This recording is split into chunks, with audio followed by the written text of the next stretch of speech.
un accord a été trouvé. Donc il y a eu discussion, peut-être âpre, peut-être houleuse, on n'en sait absolument rien, mais accord trouvé pour relancer les relations. Qu'est-ce que cela peut bien signifier concrètement en termes de relations entre la Centrafrique et la France aujourd'hui, au vu de tout ce qui a pu passer comme de l'eau sous le pont? Alors pour moi, c'est deux choses. La première, c'est que la France n'a pas baissé les bras. Ça, c'est très important de le souligner. Quand vous êtes un État et vous êtes autant décrié, surtout en matière de votre politique extérieure et étrangère, c'est important de prendre les devants, d'essayer de changer. C'est de la diplomatie. Et si aujourd'hui, voilà, la RCA redevient, ou pourrait redevenir, un bastion gagné pour la France. Est-ce possible? Cela voudrait dire que la diplomatie française a quand même mis en place des stratégies pour corriger le tir, en tout cas sur le papier.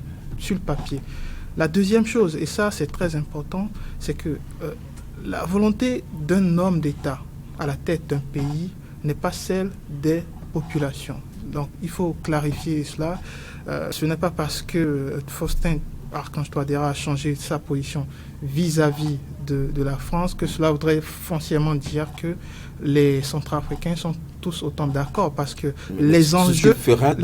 engage la Centrafrique. Bien sûr, je vais y revenir, mais les enjeux engagent les Centrafricains. Les enjeux sécuritaires, il faut qu'on en reparle. Est-ce que, en termes de résultats, les accords signés avec la Russie ou avec ce bras, je vais dire invisible, de la Russie, a apporté un changement notoire dans la lutte contre l'insécurité? Je ne pense pas. Est-ce que le président centrafricain nourrirait de regrets? C'est la réalité qui peut-être nourrit des regrets par rapport à ces coopérations qui peut-être ont été mal ficelées et qui aujourd'hui pèsent beaucoup plus sur l'État. Et ça, c'est une réalité. Donc, je trouve que ça, c'est une chose. Mais l'autre chose également, la réalité des Centrafricains, c'est la lutte permanente contre l'insécurité alimentaire. Signer une coopération ou un accord avec un État tiers ne se limite pas qu'exclusivement à un seul sujet. Et on ne peut pas s'enfermer en disant qu'on veut avoir ce développement qui n'est jamais arrivé depuis 60 en se limitant qu'à la coopération sous-régionale. Non, il faut aller ailleurs, mais il faut aller ailleurs sur de nouvelles bases. C'est tout ce que les populations africaines réclament. Et si c'est le cas dans ces accords que vous appelez secrets, c'est tant mieux. Il faudrait véritablement que ces accords puissent toucher effectivement le besoin réel des populations. Et c'est là tout le défi. Bien sûr, c'est là tout le défi. Et je finirai là-dessus en disant ce n'est pas vraiment gagné.